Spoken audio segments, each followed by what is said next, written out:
Good afternoon, Miss Jacqueline. Good afternoon, ma'am. Okay, Miss Jacqueline, can you tell me about yourself? I am Jacqueline Sambayon. I am 28 years old.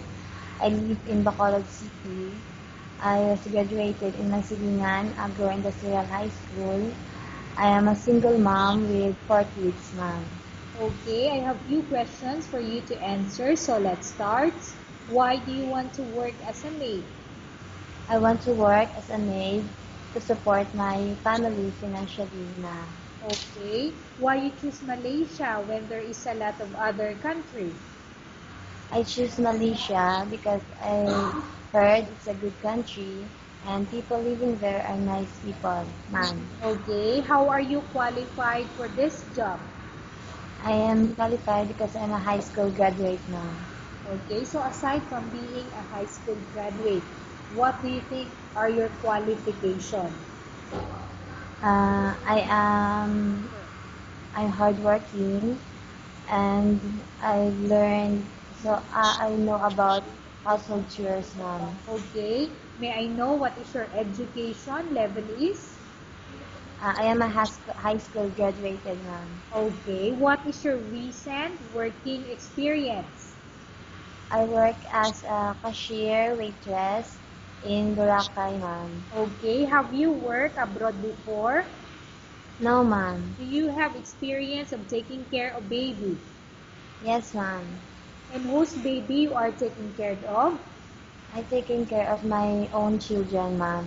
Okay, how about elder or older people? Do you have the experience? Yes, mom.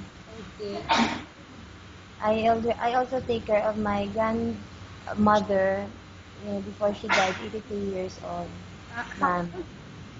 82 years old, ma'am. 3 years old, okay. Do you have any other special skills? Yes, ma'am. Okay, may I know what are your special skills?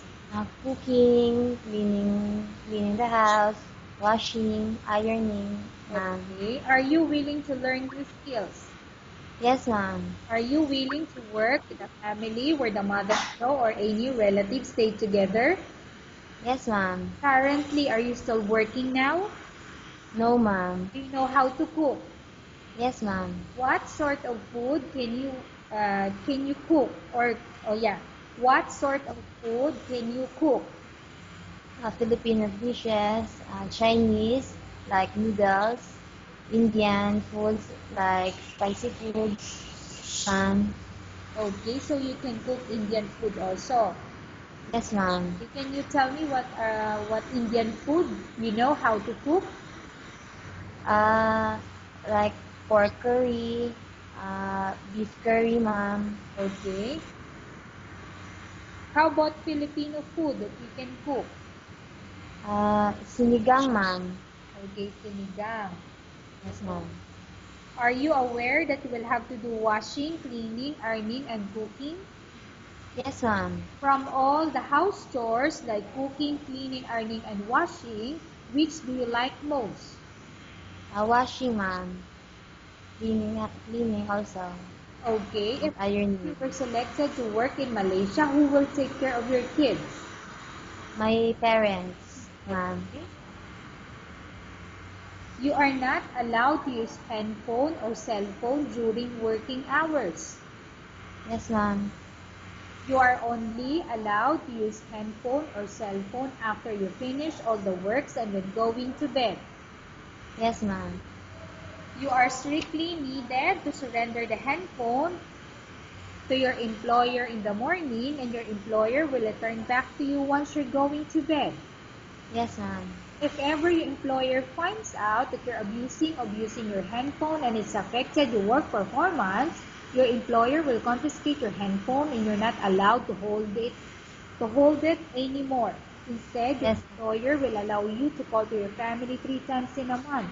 You're only allowed to bring normal phone and you're not allowed to bring smartphone. Are you agreed for the terms and conditions? yes, ma'am. Are you agreed to the rules and regulation for the handphone? Yes, ma'am. How many years is the contract as you agreed and understand? 2 years, ma'am. Can you describe for me your ethics or your attitude? I am a hardworking, honest, patient, and Obedient, ma'am. Okay. How can you assure to us that you will work hard in Malaysia? Sorry, ma'am. Okay. How can you assure to us that you will work hard in Malaysia? What will you do? I will finish my 2-year contract, ma'am. Okay. Can you promise not to use a telephone without the permission of your employer? Yes, ma'am. Can you promise not to put on makeup but to dress properly while work? Yes, ma'am. Can you promise not to invite friends and relatives without the consent of your employer? Yes, ma'am. Can you promise not to ask for advance salary from your employer under any circumstances? Yes, ma'am. Do you really understand the rules and regulation of the agency?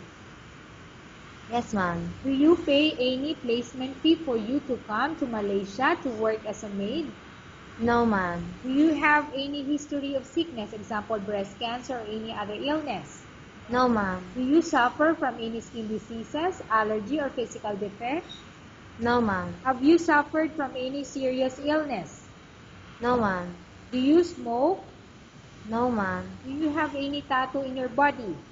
No, ma'am. Do you take any prohibited drugs before? No, ma'am. Have you undergone any operation or surgery? No, ma'am. Are you medically fit?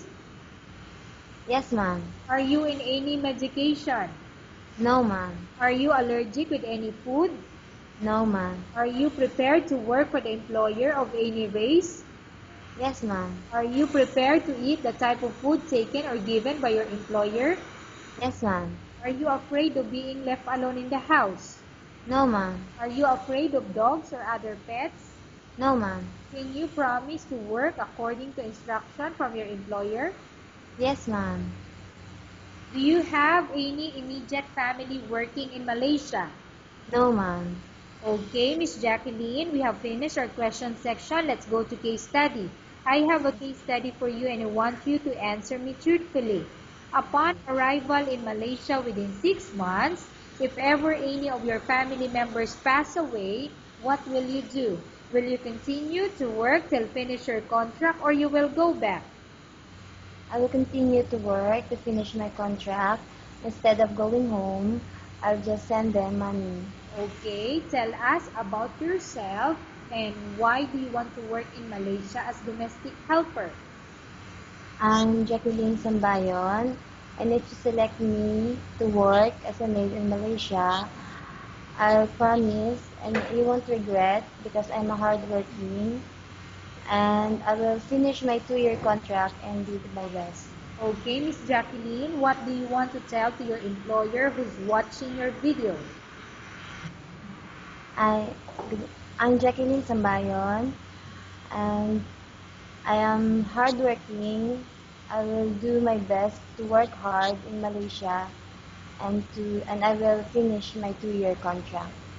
Okay, thank you very much, Miss Jacqueline. We will update your agency if there's any selection made by the employer. Thank you, ma'am.